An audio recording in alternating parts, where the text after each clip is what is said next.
Standard analytical problem solving breaks operations down into isolated parts.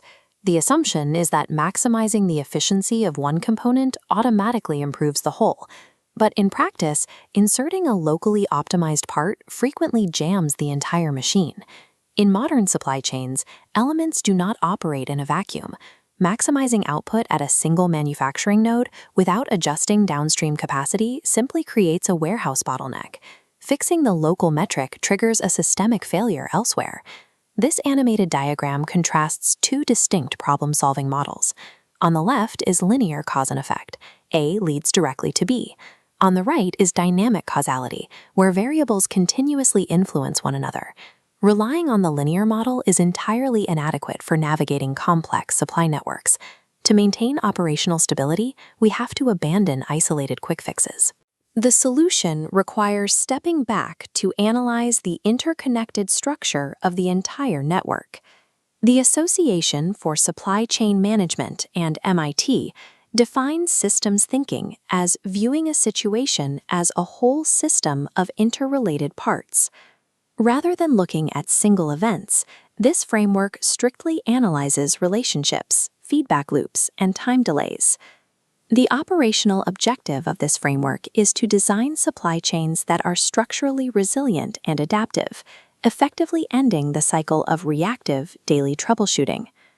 When engineers stop applying localized bandages to observable symptoms, they are forced to shift their focus downward to target the root mechanisms generating the errors.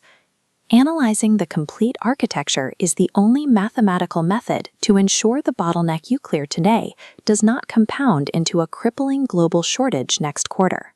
We can trace the exact point where linear problem-solving fails by looking at a standard corporate mandate, inventory reduction. To artificially improve short-term capital, management cuts safety stock across all facilities. In a linear model, the logic is sound. Reducing idle inventory generates immediate cash savings. This chart tracks the actual financial outcome. In month 1, the cash flow line rises exactly as planned, but the system now lacks a buffer. By month 3, standard demand variations hit the lowered inventory threshold. Stockouts cascade through the network, and expediting costs explode to rush missing materials.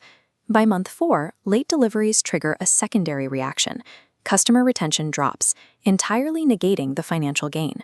The initial policy change and the resulting financial damage were separated by 3 months. Evaluating performance across multiple departments based solely on localized immediate metrics creates a dangerous blind spot for the entire operation. To eliminate these blind spots, engineers must map the foundational loop of dynamic behavior that governs the operation. This diagram outlines the action-reaction cycle. Every operational decision passes through 4 distinct phases: choosing an action, performing the action, waiting for a reaction, and finally measuring that reaction. The critical failure point occurs right here at the bottom. There is always a time lag between executing a change and observing its true effect on the system.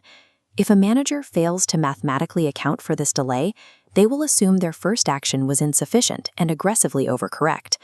This directly causes severe oscillations, like the bullwhip effect, where a minor shift in retail demand creates massive erratic production swings at the factory. To diagnose these underlying mechanics instead of merely treating symptoms, systems engineers use the iceberg model. This model stratifies a system into 4 tiers. The visible tip represents events.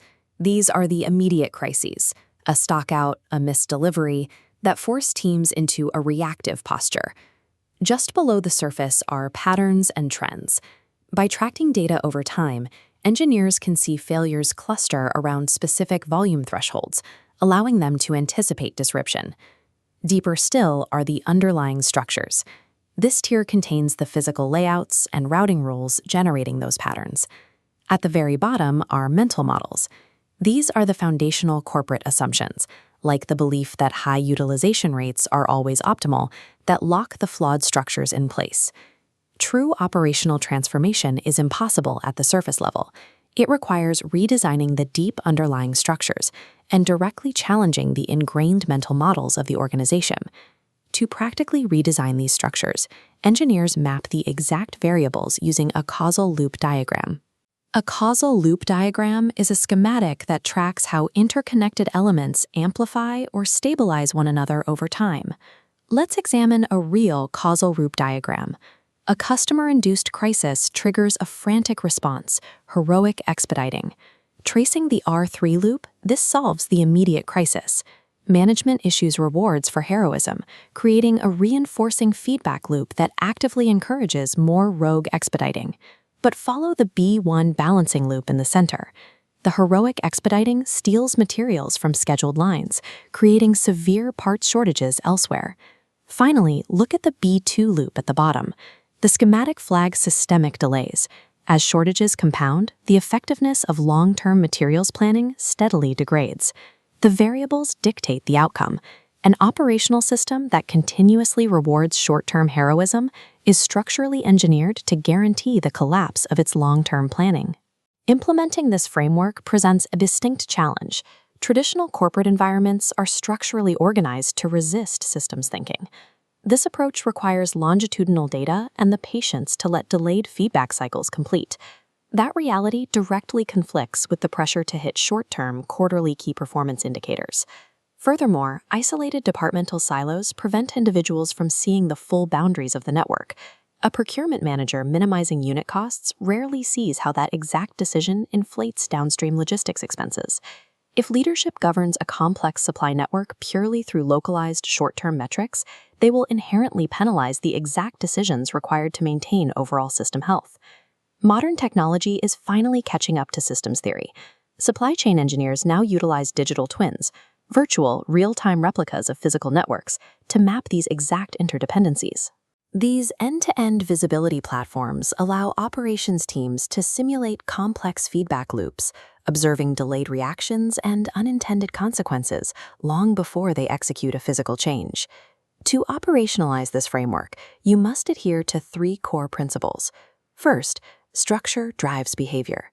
The recurring failures in your network are the exact outputs the system is engineered to produce. Second, identify feedback loops and time delays. Never react to a drop in a single metric without calculating the delayed ripple effect of your correction. Third, prioritize the whole system. Never optimize the isolated parts. The supply chain functions as a single, interconnected organism.